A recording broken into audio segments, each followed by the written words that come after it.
So, friends, welcome to the second part on the stock analysis for Rupa and Company Limited.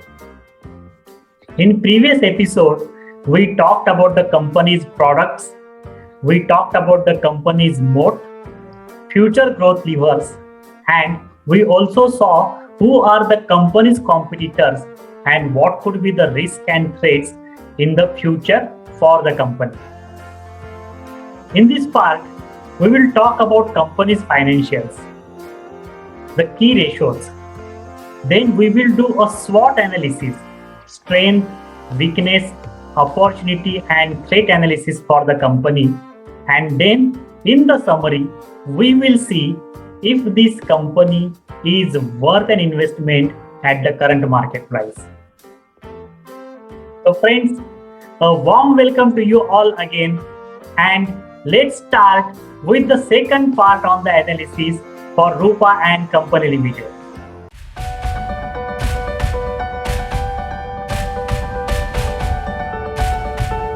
So let's talk about the revenue for the company.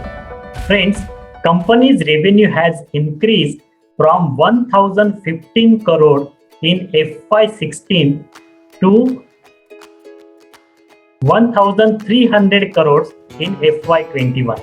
So company's revenue has increased at a CAGR of 5%, which is a somber growth, friends, which is not a very good growth. But if you see, company's revenue got impacted in March 20 because of the economic slowdown that India witnessed.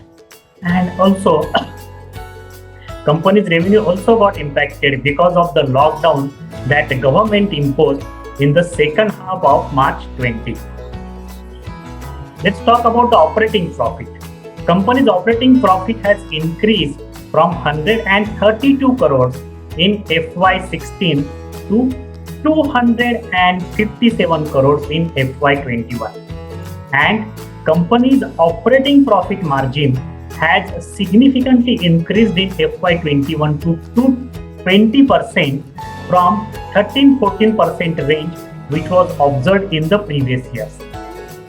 And company's operating profit has increased at the CAGR of 14%. So this is a decent growth in the operating profit. Let's talk about the net profit. Company's net profit increased from 66 crore in March 2016 to 175 crores in March 2021.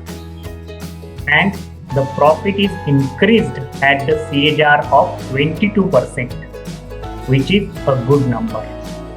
And tracking the trend of the operating profit, even the net profit margin of company has increased to 13% in FY21, which was at the range of 6% to 8% for previous years.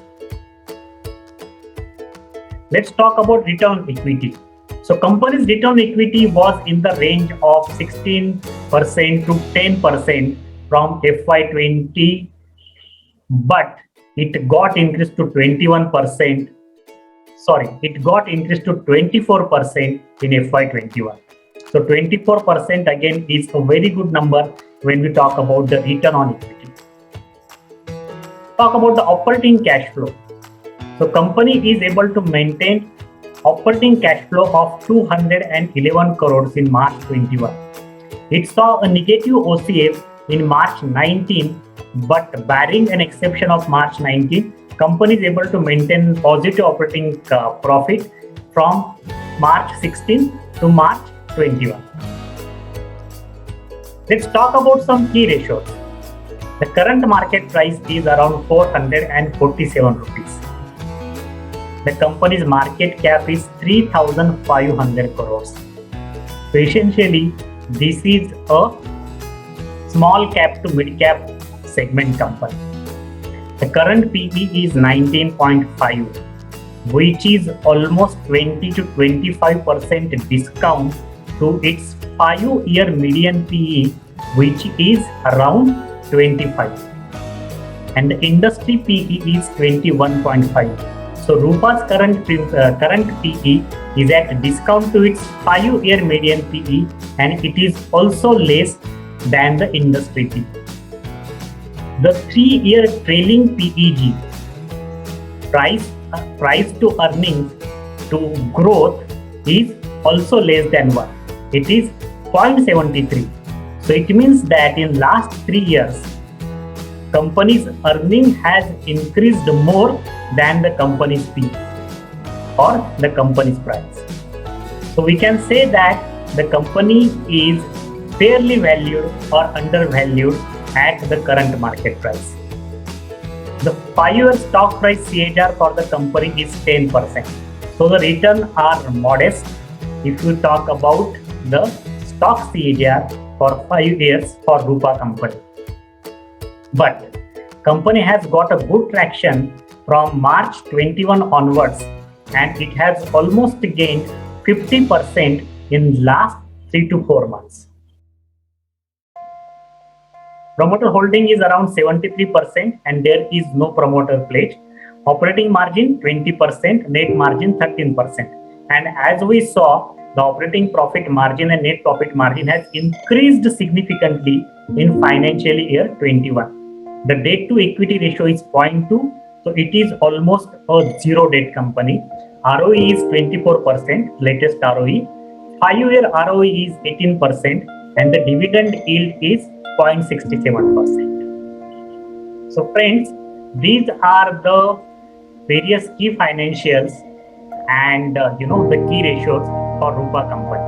So let's talk about the summary now. So Rupa has extensive range of products across gender and across all price points. So we saw that Rupa caters to men, women and kids, as well as it has the products from value segment, mass segment to the premium and super premium segment. It plans to increase its market share in premium and super premium category. It has brands like Macroman in the premium category, and it has got exclusive license from FC UK brand as well as Fruit and Loom brand in the premium and super premium category to manufacture, to market and to sell the products. It has a strong brand recall, and it spends almost 6 to 8% on advertising and brand promotion strategies. It plans to grow through in-licensing or inorganic brand association. So we saw that it is already licensed from Fruit and Loom, FC UK, and it wants to get more such international licenses, as well as it can associate it with other leading brands inorganically. It plans to cross rupees 200 crores of thermal wear revenue in next 2 years, and it also plans to double the exports, which are currently at rupees 20 crores in FY20, and wants to tap new geographies in next couple of years. So this is an overall summary for Rupa. Let's do a SWOT analysis. So strength, it has a strong brand recall, diversified product portfolio and licensing of international brands. Weakness, main raw material product is cotton, and it is susceptible to the raw material prices volatility, that is cotton prices volatility.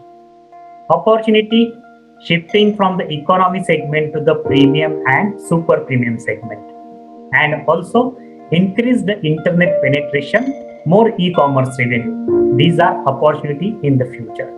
Threats, strong peer competition. Lux, Jockey, Dollar have already established market share and have their own strong brand recall. Jockey has a strong brand recall in premium segment, and this will be another tough area for Rupa as it is trying to gain more and more share in the premium segment. So friends, $1 million question. Is company a worth investment? So as usual, my take, friends, is if you want to invest in the company, you need to do your own study. you need to do your own research. You should study annual reports, listen to the conference calls, and you should also assess your financial risk and profile. You should assess your financial goals, and you need to make your own narrative and then decide whether you want to invest in this company or not. Keep couple of points in mind. The current PE of the company is discount to its 5-year median PE. Its trailing ROE is also less than 1.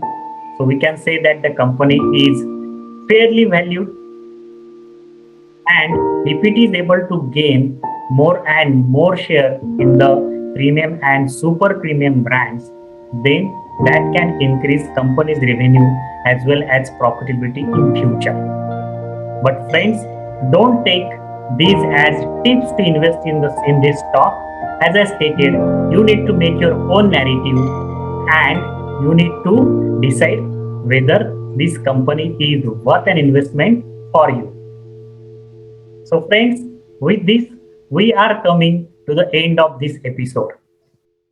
Please don't forget to like this video and subscribe to my YouTube channel. Thanks for listening to this video, friends. Stay safe, stay healthy, and have a happy investing.